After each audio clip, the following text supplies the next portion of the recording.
All right, I wanted to bring Greg in, one of our wholesalers here at Auto Wholesale Group, in today, and we were just sitting around talking.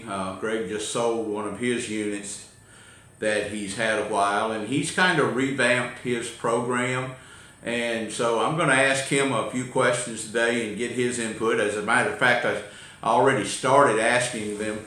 And so I'm going to ask him today, and I asked him the simple question: what's the biggest mistake that he made, and what he's learned in the car business? So tell us. Biggest mistake has been impulse buying on the fly, not doing my homework, not doing the research.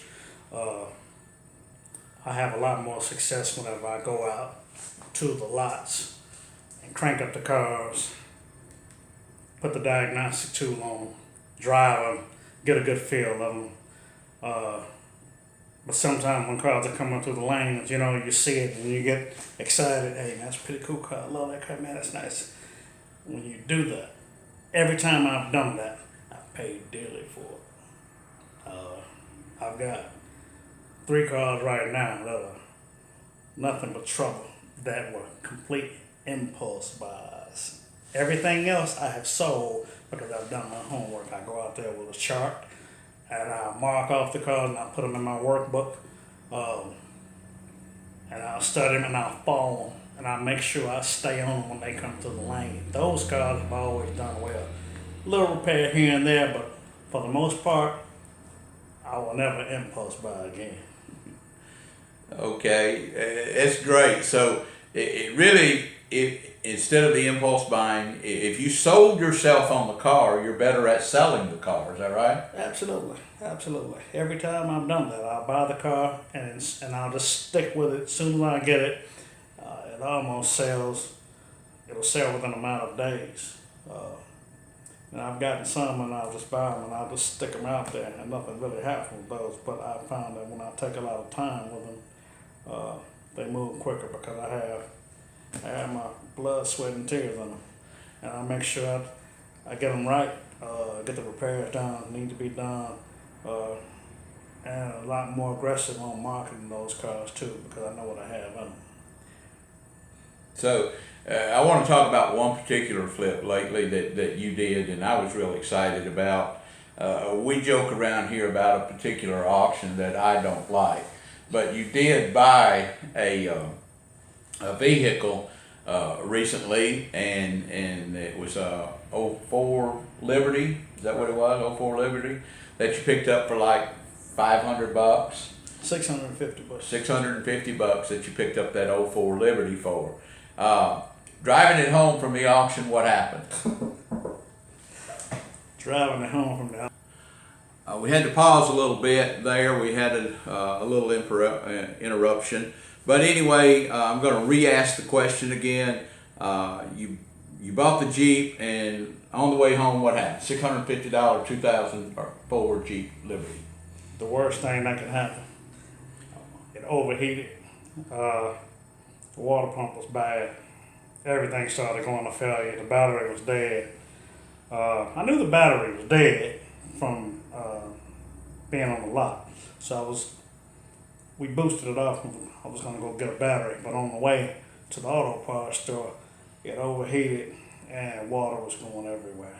So we ended up having to trailer it back to the dealership, and I just stayed on it, changed the water pump out, and had a few codes, dealt with all those issues, put new plugs, coil packs in it, got it detailed and cleaned up real good, and made a nice profit on it. Sold it within a matter of days. Yeah. I kept noticing that you did something different on that, and I'm not going to say whether it was Shane had just had the conversation with you, I think, about staying with your vehicles, see them through. A lot of times that you buy one and you see that you had a mistake in it, you would pile it up outside in the back, and out of sight, out of mind. It's almost like you wanted to just forget.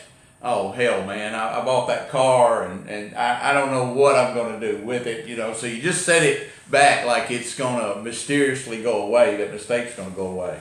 And I saw the Liberty start out the same way, but the difference was you stayed with it. I saw you out here working on the vehicle, over the old heating problem and the coil pack, and it made a big difference that you did it yourself. Now, are you a mechanic? Shade tree extraordinaire. I'm I'm a pretty decent guy. I can do a lot of work on my own. So I'm not afraid to get in there and get dirty. If it's something I know I can handle. And this mostly was like coil packs. Coil packs, plugs, and that was pretty much it. I think for me personally, now I'm big on the laws of attraction. Okay, and I think that if what we attract to us is what we're going to get. And so really, even the fact that you did most of the work yourself, I thought that built your confidence in the car, knowing what you were going to be offering the salesperson or the potential buyer of the car. And so you just increased the value in the car because it was you that put the money into buying the car. It was you that put the sweat equity into repairing the car. So you stayed with it, and that was one of your biggest profits since you've been in the program. Yeah. I tend to throw money at my issue. If I have a problem, I tend to throw more firewood on the fire, and which is not a good thing to do. That's what happened with those impulse purchases. If I got an issue, then I'll just stick with it till I get it dealt with. I had bought some cars, and they would have a few issues. I just go park them and go find something else to buy that doesn't have very many issues and deal with the small stuff. That's not always the answer. I noticed when you first got started, you'd buy some cars that had a few issues, and then you go out and wind up buying a few more cars that had a few more issues. And a few more cars with a few more issues. And all at once, you had a few cars and a lot of issues. Yeah, I had a dozen. I had a dozen cars with 2 dozen, 3 dozen issues. Yeah. Then I just started using the process of elimination. I said, you know what? I'm going to have 50 cars out here and nothing selling. So I just started tackling each one by one.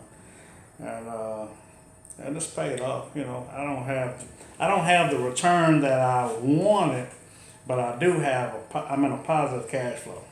Yeah, I know a lot of us, and I've got a video that we just talked about having a lot more money out there, and I know you were guilty of it, we're all guilty of it, that you got, maybe $30,000, $20,000 out there, and really you're operating off of $5,000 or $6,000, or, so it's very important that if you're out there that you want to keep every dollar that you've got invested working for you. It's good that you've got the metal out there that eventually you're going to get out of. But the idea here is investing in cars. And a lot of people invest in the cars. And what you really want to focus on is the money. You got to look at how much money you have out there invested, and is that money working for you? And that money, you made that money work for you on that Jeep. That was what was important. The Jeep was okay, but it was just an investment.